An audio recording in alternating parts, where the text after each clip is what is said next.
इंतहाई अफसोसनाक खबर कराची में दिल दहला देने वाला वाकया पेश आया। गुलशन इकबाल में जहां दरिंदा सिर्फ शौहर ने बच्चों के सामने बीवी को कत्ल कर दिया है। मजीद जानते हैं समा के नुमाइंदे शाहनवाज अली कादरी से, जो कि इस वक्त ऐनी शाहिद और मकतूला की बड़ी बेटी के साथ मौजूद हैं।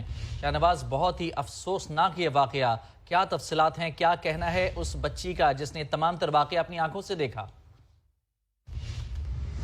देखिए, मैं इस वक्त गुलशन इकबाल ब्लॉक 4 में मौजूद हूँ, जहाँ दरिंदगी का एक वाकया पेश आया है। शौहर ने अपनी बीवी को कत्ल करने के बाद उसको जला दिया। इस वक्त उसकी बेटी मेरे साथ मौजूद है। उस बेटी के सामने सारा वाकया पेश आया। पहले उसके सर पे थकिया रख दिया, उसकी सांस निकाल दिया, उसके बाद उसको पानी में जला दिया।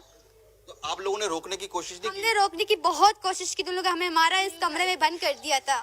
फिर जब आप कैसे बाहर आए? हमने कमरे को धक्का दिया, वो सही लॉक नहीं लगा था ना, जब धक्का दिया तो कमरा खुल गया। वहाँ पे एक गेट पे ताला था, दूसरे गेट पे ना ताला था लेकिन खुला था ताला। हमने कुंडी खोली और भाग गए जल्दी से। मामू क्या गए, मामू जब साथ में वापस घर यहाँ पर आए ना, सब आए, मामू चाची सब लोग। तो फिर जब किचन में देखा घर पे ताला लगा हुआ था ना, उमर है ना जो हमारे साथ आया था, वो ऊपर से कूदा, उसने देखा, किचन खोला तो अम्मी देग में पड़ी हुई थी और जली हुई थी, पूरे जला दिया था उसने। और बाकी बच्चे जो आपके बहन भाई थे वो भी नहीं थे? नहीं, वो भी नहीं थे। और ऐसा क्यों किया है आपके वाले साहब ने? क्या आपको भी मजबूर करते थे गलत काम करने पे? जी हाँ, क्या हमें भी मजबूर करते थे, लेकिन हमारी अम्मी ने हमें बचा के रखा था उनसे। बिल्कुल ऐसा दरिंदगी का ये वाकया है। मुलजिम ने अपनी बीवी का एक पाँव भी काटा, उसके बाद उसको देग में डाला और उसके बाद जलाया। पुलिस ने लाश रिकवर कर ली है और मुलजिम जो है फरार हो चुका है, उसकी तलाश की जा रही है। जी, यकीनन इंतहाई दिल दहला देने वाला ये वाक़या। बहुत शुक्रिया आपका तफसीलात के लिए। तो इसी वाक़े पर माहिर नफ्सियात डॉक्टर मोइज़ कहते हैं कि शौहर की जानिब से बीवी को जिस अंदाज से कत्ल किया गया है, उससे बच्चों की नफ्सियात पर बहुत बुरा असर पड़ेगा। इस वाक़े की तहकीकात के लिए खातून के शौहर की नफ्सियात का मायना किया जाना चाहिए। शदीद गुस्से में था, अपनी बीवी से तंग था या जो कुछ था, या ये जहनी कोई मर्ज में मुब्तला था और कत्ल के बाद उसने अपनी बेगम को मतलब उसके जिस्म को पकाने की कोशिश की या बॉइलिंग वाटर में डाला। उसको ये एहसास नहीं था कि मेरे बच्चों पे क्या असर होगा, या शायद ये बच्चों को दिखाना चाह रहा था अपना गुस्सा।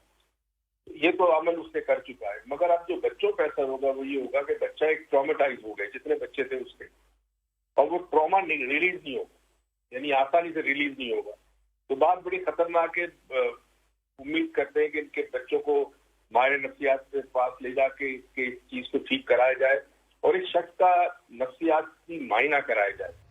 डॉक्टर मोइज़ का क्या कहना था ये तो आपने सुन लिया। कराची के अंधनाक वाक़े पर मजहबी स्कॉलर बिलाल कुतुब का कहना है कि हमारे मुआशरे में पे दर पे तशद्दुद के वाक़यात पेश आना तशवीशनाक बात है। जिस तरह बच्चों के सामने उनकी माँ को कत्ल किया गया, इससे बच्चों के जहनों पर गहरे असरात मुरतब होंगे।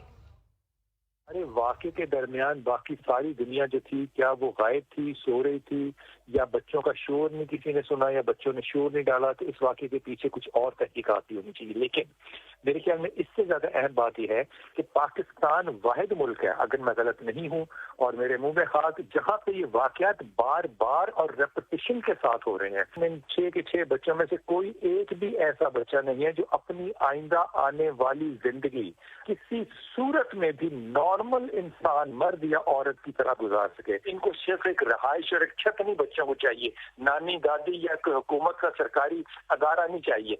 इन बच्चों को स्पेशल ट्रीटमेंट चाहिए जिस ट्रॉमे में से ये गुजरे हैं, जिसमें से कभी भी बाहर नहीं निकल सकेंगे। इनकी ट्रीटमेंट क्या होनी चाहिए, ये जिम्मा अब इस माशरे का है।